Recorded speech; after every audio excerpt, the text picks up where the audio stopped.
kinukonsidera nyo raw po na kasuhan si NBI Director Matibag. Yes, actually, Edmar, nag-usap kami kahapon ni Atty. Topacio. Ilang araw bago pa niyan, no? Nag-uusap kami and then nag-finalize kami kahapon. Kasi nga, batay dun sa Sampina. Ito rin yung Sampina noong, kung hindi nyo kung maalala ninyo, no, mga 1.5 months ago, na Sampina sa amin ng 18 Marines, parehong-pareho na para bang kinapipins yung sinasabi nga ni Atty. Topacio. And minabuti namin ni Atty. Topacio na sabi niya, hindi ko na kinakailangan pumunta, siya magtutungo doon. At batay doon nga sa aming pag-aaral o doon sa aming nakikita, ay pwede kami magsampa ng kaso laban kay Atty. Matibag. And particular siguro matawag ang atensyon ng NBI dahil nga sa mga ginagawa lang ganito na para bang, alam mo yung kaso na binabanggit, nung unang banggit ito ni Senator Alan Peter Cayetano sa Blue Ribbon Committee na pinamunuan ni Senator Dante Marcoleta. Sabi niya, di ba, sabi niya Marites, itong pinapalabas ni Atty. Melvin Matibag ng NBI. Hindi ko pa alam yung mga panahon na yun. Tapos nung mabasa ko na mismo yung affidavit ng kanyang pinagbatayan na sinasabi niyang nagbigay daw ako ng pera o nag-alok ng pera para magsalita yung mga Marines, ay ang kinikwento niya ay galing sa isang kwento na ikinuwento rin doon sa isang tao. Kaya nagulat ako, no? At parang ang talaga Marites yung nangyari doon sa kanyang pinagbabatayan. At ako nga, nung nasa committee pa lamang, hindi na rin ako nagkaroon ng pagkakataong sumagot. Nandun din naman ako. Kasi mismo yung mga Marines na ang sumagot tungkol dito at nagbigay ng kanilang pahayag. Katunayan, sa kauna-unahang pagkakataon, doon ko lang din nakita, no, na medyo naiyak yung mga Marines dahil nga yung kinalalagyan ng kanilang mga sarili, partikular yung namatayan ng kapatid, no, si Sergeant Manalansan, na talaga namang naapektuhan lahat nung nanonood na nandoon. Kaya medyo hindi maganda, no, yung resources ng NBI nagagamit sa hindi tamang bagay. Imbis na tingnan, imbestigahan yung corruption, ginagamit to para sa panggigibit ng mga tao, pang-iipit, pagkakaso sa mga tao na nagsasalita tungkol dito sa korupsyon. Opo, so ibig niyo pong sabihin yung sinasabi nilang meron daw kamag-anak, hearsay lang din yung kanyang information na natanggap? Walang Admar kasi ikinuwento. Nung sinasabi niya may nakaw, yung balang biyanan. Yung isa daw sa mga Marines ay biyanan niya at naikwento sa kanya. So ito naman ang ginamit para gamitin doon sa affidavit. At kung tutusin, kung itong pagbabatayan ng NBI, hindi parang pangalawang kwento sa kanila na sinasabi lang may suhol at bigla nilang sinabi lang sa komite. Hearsay nga yun narinig nyo naman mismo yung mga Marines na nagsalita nung sila yung nasa komite at kung ano mga kanilang pahayag tungkol dito sa 5 million na binabanggit. Opo. Noong humarap po itong si NBI Director Matibag sa Senado sa last na pagdinig under Gatchalian Block, under Tulfo na Blue Ribbon, kinwestiyon niya yung kredibilidad ng mga Marines. So ibig sabihin, may double standard doon sa kinwestiyon dito sa kanilang naging testigo, hindi kinwestiyon yung pagbabahagi ng impormasyon. Yun na nga, Admar di ba? Itong mga taong to, ang sabi nila, si Saldico ang mastermind. Di ba? May kaso na silang isinampa kay Saldico.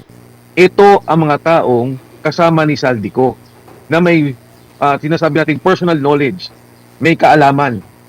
Sila mismo ang kasama doon sa pagdi-deliver ng pera.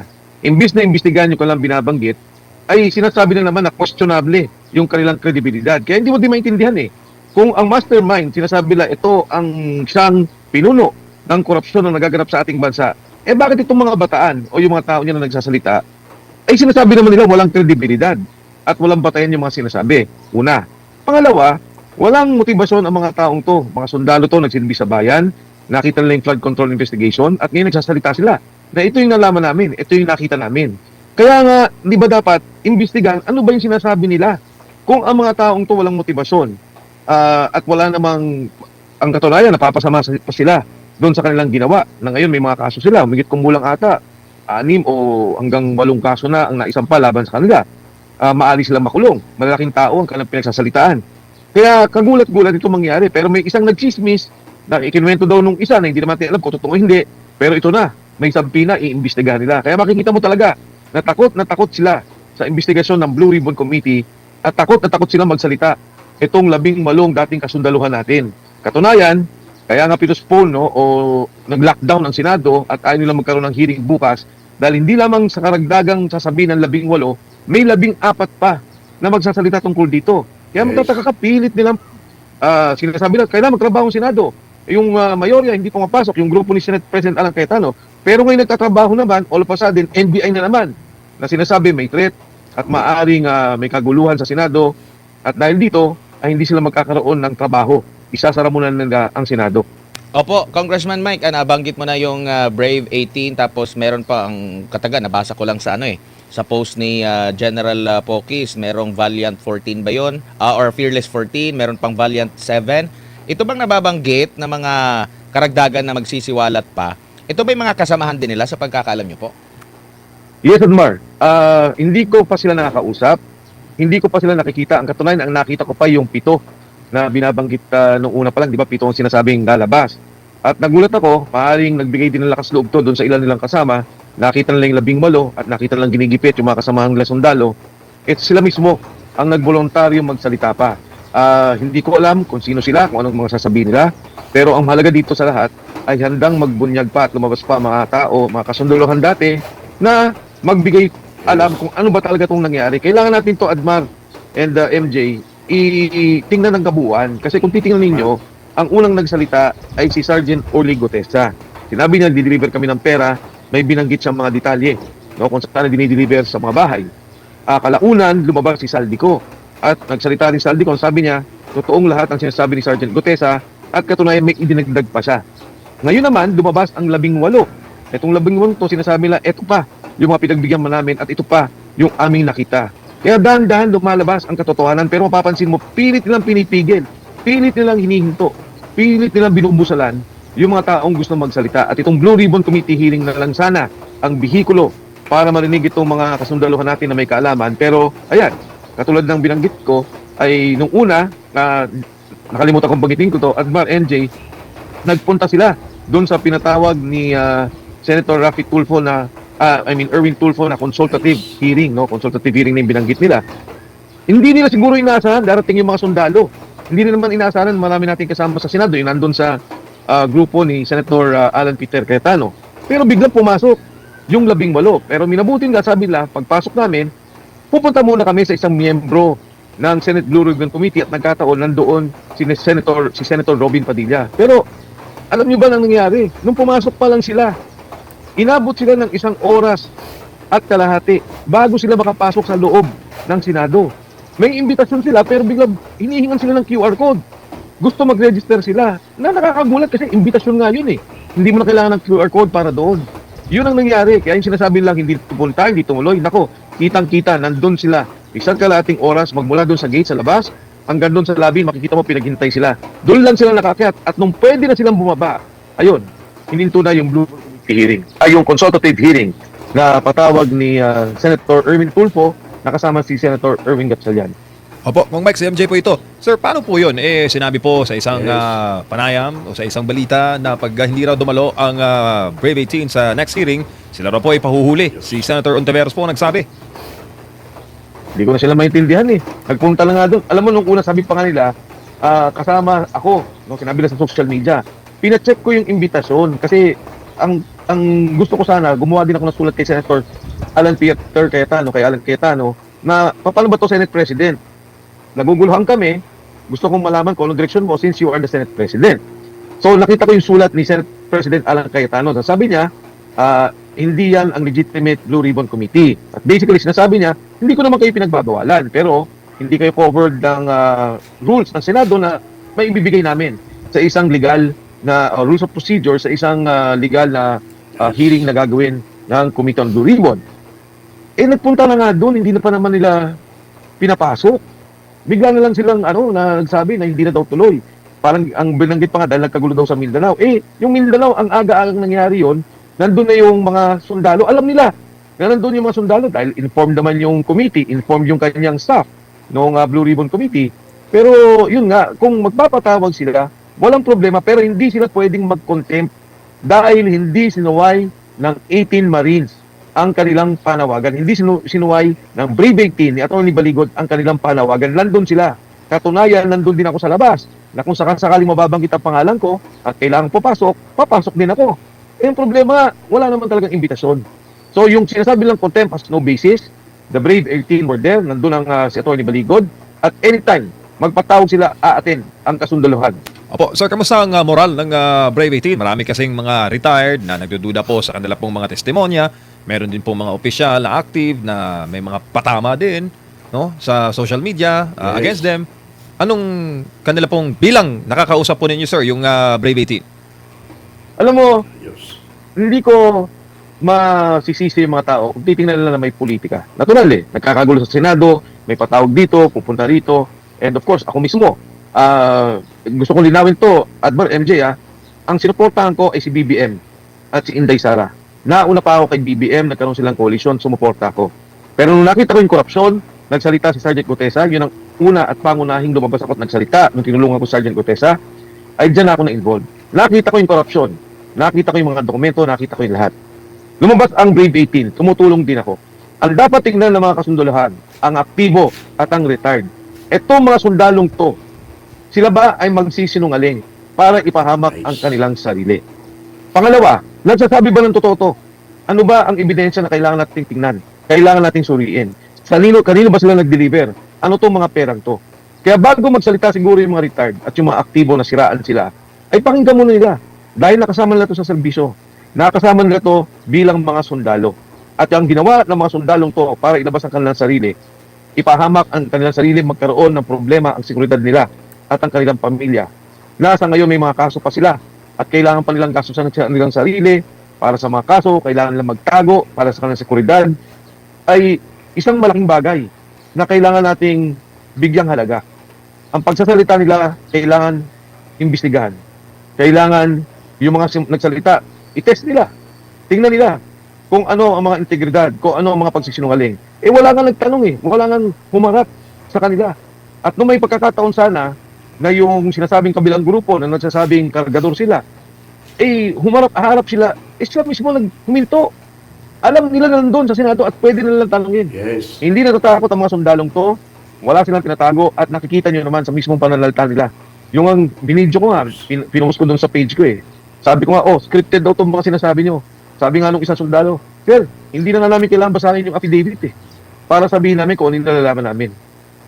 Opo, kung Mike, marami kasi sa mga netizens ang nagtatanong, no, kung possible po ba, kasi may momentum na raw po yung Blue Ribbon hearing version ng Cayetano Block. Sinusundan po nila ang kasunod. Meron po bang possibility or allowed po ba, based po sa inyong karanasan sa Kongreso, na magsagawa po ng pagdinig outside the Senate premises? Sir.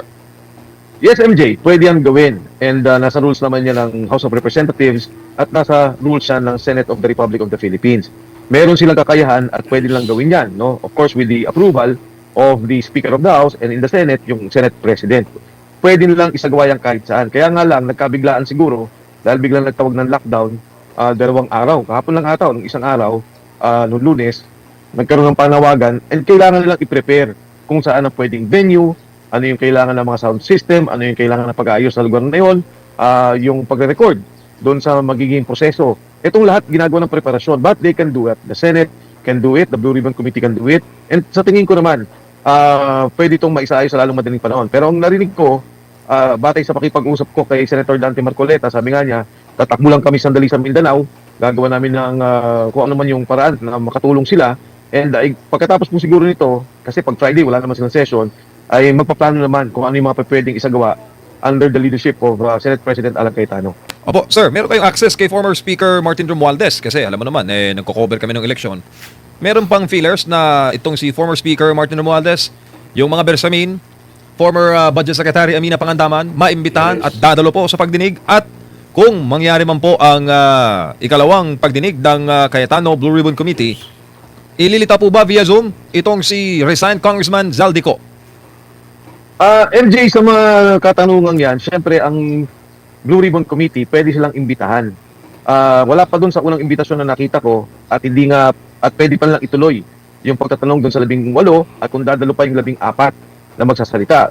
Kung ang katanungan ay pwede ba silang imbitahan, pwede. Kung hindi sila attend, pwede ba silang magkaroon ng pagkilos ang Senado para puwersahin silang umattend, pwede rin. Yung contempt of the Senate Blue Ribbon Committee, pwede nilang gamitin din para dyan. So yung pag-attend, kayang-kaya kasi yung parliamentary courtesy na binabanggit na sa Kongreso, katulad si Speaker Martin Romualdez sa isang congressman, ayun naman ay tradisyon lamang. Pero katulad nitong ganitong klaseng kalaking kaso, ganitong klaseng nakita nating korupsyon, ay maaari talaga silang imbitahan si Speaker Martin Romualdez, yung mga nabanggit mo, E.S. Bersamin, ang kanyang apo na si Adrian Bersamin, Secretary Amina Pangandaman, si Traigib Olaybar, si Mark Texay, no, si John Paul Estrada, pwede talagang imbitahin ang mga yan.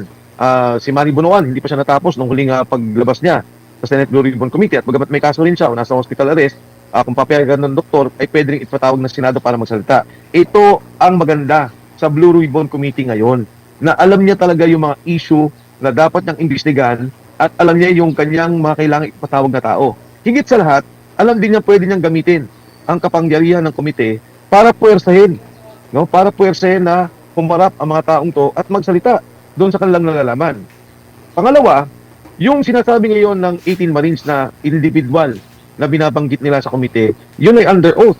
At ito'y magagamit mismo na dokumento para mag-file ng mga kaso kung sino man ang mga nababanggit doon sa kanilang pagtatanong at batay doon sa kanilang affidavit. Kasi ang affidavit nila, isang malaking kwento general affidavit na kung saan may mga iba't iba silang mga eksperyensa o mga kaganapan o kasaysayan ng pagdideliver ng pera. Pero batay doon sa mga pagtatanong, lumalabas ngayon yung individual na mga kwento ng bawat sundalo tungkol dito sa delivery ng pera. At ang pinakamaganda nga dyan, para mabuo ng kwento, katulad na banggit ko kanina, ay yung salita ni Saldico. Dalawang solusyon. Si Saldico pwedeng umattend via Zoom, kung papayagan ito ng komite, o kahit hindi siya lumabas, magkaroon lang ng i-apostil niya yung kanyang binabanggit o yung kanyang mga sinabi doon sa kanyang video message.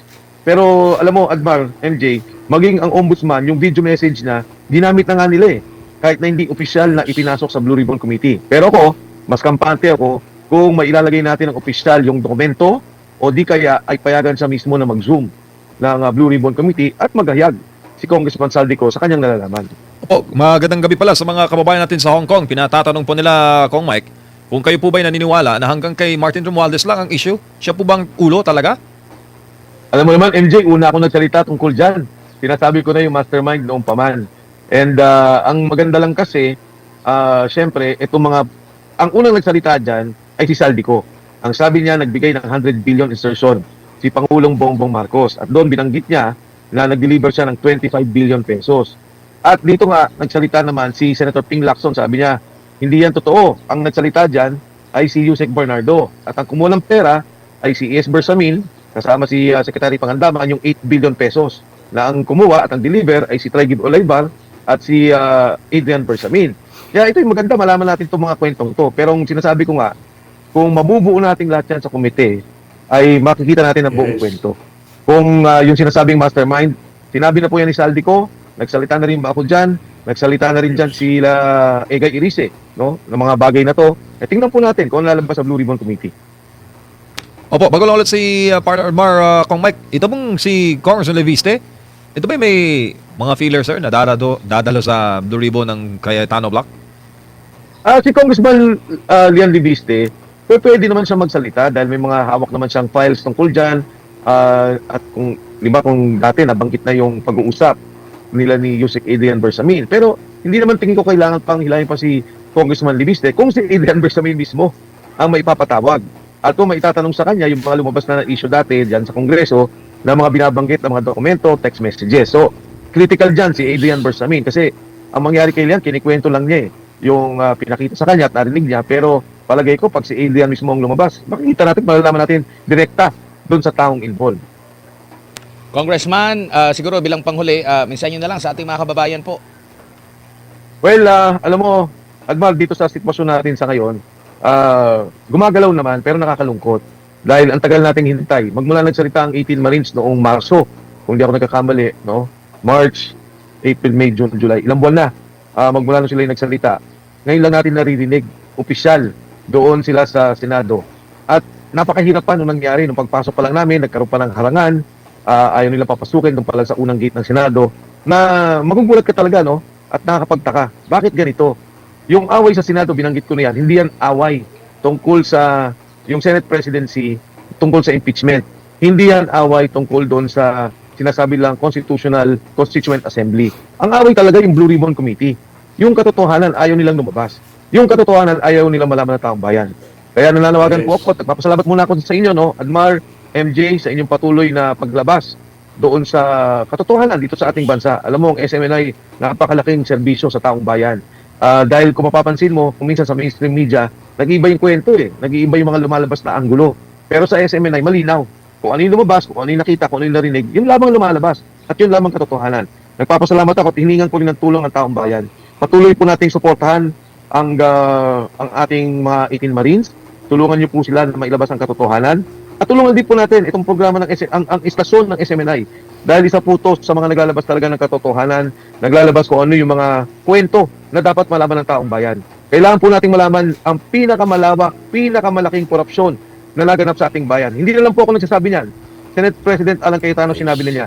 Si Senator Marcoleta sinabi na niya. Pag hindi natin inayos ang kasong ito, pag hindi natin nalaman ang katotohanan at hindi natin naparusahan ang mga dapat parusahan at hindi natin naisoli yung pera na ninako sa bayan, kawawa na po ang ating bansa.